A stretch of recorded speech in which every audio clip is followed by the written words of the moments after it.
Matheus Teixeira, como a gente vai confiar em um magistrado para julgar um caso delicado desse, se a gente tem um monte de magistrados com esqueletos no armário e cada vez aparecem mais? E aí quando a gente ouve falar, não, mas tem que indicar mesmo para essas vagas, essa coisa de mimimi, indicação de mulheres. Se fosse uma mulher nesse caso, tinha julgado da maneira correta, seguindo o que é o protocolo e decisões anteriores de tribunais superiores e não da maneira como julgaram. Como a gente pode confiar no sistema judicial se nem o sistema judicial dá exemplo, Matheus Teixeira? Perfeito, Uribe, até porque esse julgamento do Tribunal de Justiça de Minas Gerais trouxe uma repercussão e um holofote muito grande para o tema, mas também demonstrou que o problema, que o buraco é mais embaixo, como a gente costuma falar na linguajar popular, porque essa decisão do Tribunal de Justiça de Minas Gerais não é isolada. Não foi a primeira vez que o judiciário brasileiro absolveu um homem que teve uma relação, um homem maior de idade, que teve uma relação com uma mulher abaixo de 14 anos. No próprio voto do desembargador que ensejou a absolvição, ele lista outras decisões similares. Além das 3 ou 4 decisões que ele lista no voto, eu levantei outras 4 decisões. Portanto, são no mínimo 8 decisões que o judiciário brasileiro já adotou na mesma linha. Algumas delas tratam-se de homens de 21 anos numa relação com uma menina de 13. Outro é um homem de 19 na relação com uma menina de 11. Outro, no próprio Tribunal de Justiça de Minas Gerais, é o caso de um homem de 32 com uma menina de 13 anos. Portanto, são casos muito graves que a gente vinha falando já nos últimos dias, inclusive eu e a Tainá explicamos com um pouco mais de profundidade esses dias, que há uma jurisprudência, que a lei penal determina que quando é abaixo de 14 anos há um agravante, o crime é mais grave do que um estupro no geral, e que o próprio STJ, Superior Tribunal de Justiça, como vinha se deparando com casos parecidos muitas vezes, aprovou uma súmula vinculante, ou seja, aprovou um termo que exige que os juízes, quando julguem aquele caso, se adequem ao que está na súmula. E a súmula é clara. É crime o relacionamento com meninas abaixo de 14 anos e diz, repiso, sendo irrelevante o consentimento da vítima. Ou seja, uma menina de 11, 12, 13 anos não tem ainda a responsabilidade, não é uma mulher formada para decidir, para ter relações amorosas, para ter relações de namoro ou amor, muito menos com uma pessoa acima de 18 anos, com um maior de idade. E apesar da lei ser clara, apesar de haver uma súmula vinculante do STJ, a gente tem decisões na contramão do que é determinado, na contramão do bom senso, e essas decisões avaliam o quê?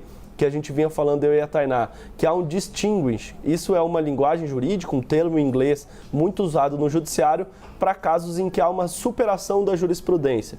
Ou seja, a jurisprudência determina a penalização para quem se relacionar com meninas de menor de 14 anos, o estupro de vulnerável. Mas há distinções, essa é a palavra em inglês e esse é o termo jurídico, é o distinguish. Há distinções, peculiaridades que, dependendo do caso, podem fazer a superação da jurisprudência que determina a condenação. E o que é esse distinguish? Eles entendem que muitas vezes, como foi nesse mesmo caso, mas há um consentimento da família, há um convívio familiar, o homem tratava ela bem, portanto ele não pode ser punido por isso porque havia de fato uma relação amorosa. Mas como assim uma relação amorosa entre um maior de idade e uma menina de menos de 14 anos? Mas fato é que sim, essa decisão chocou o país, mas foi bom que ela trouxe à tona que há outros precedentes similares e, portanto, é um problema estrutural que tem que ser enfrentado pelo judiciário, que exige uma resposta. Pode ser pela punição ao desembargador, mas também por uma mudança de postura, por uma aprovação de outra súmula, ou pelo menos para reforçar a súmula do STJ para que não permita que isso aconteça. Dentre esses 8 casos que eu levantei, que eu acabei de mencionar, há inclusive situações de gravidez, ou seja, de um homem de 20 anos que engravidou uma menina de 13 e mesmo assim foi absolvido ao final. Portanto, a repercussão é muito triste, o caso é muito triste, mas pelo menos ele joga o holofote num problema que vinha passando despercebido, não só pela imprensa, mas também pela sociedade no geral, que agora está atenta e vai sim, pelo menos nós aqui da CNN, acompanhar de perto para... Não é possível que a gente evite, mas pelo menos denunciar esse tipo de julgamento que a gente sabe não está correto e vai na contramão de qualquer bom senso sobre o convívio em sociedade. Uribe, Tainá. Até porque, Matheus, você leu, eu também li o acórdão E quando ele se debruça sobre esses exemplos, muitos deles são diferentes. São de menores que se relacionaram, adolescentes que entram naquela regra, aquela tese jurídica, que não é uma lei, mas é uma regra muito também utilizada. A exceção, Romeu e Julieta, quando dois adolescentes têm uma diferença pouca ali de idade, configuram, né, uma família, né, tem filho, e tudo isso é usado para afastar o estupro de vulnerável. E muitos dos exemplos que a gente viu no acórdão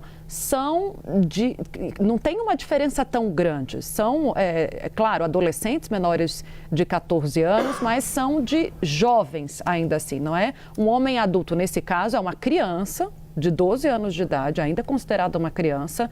13 anos, na minha época, era que se começava a falar em pré-adolescência, a partir dos 13.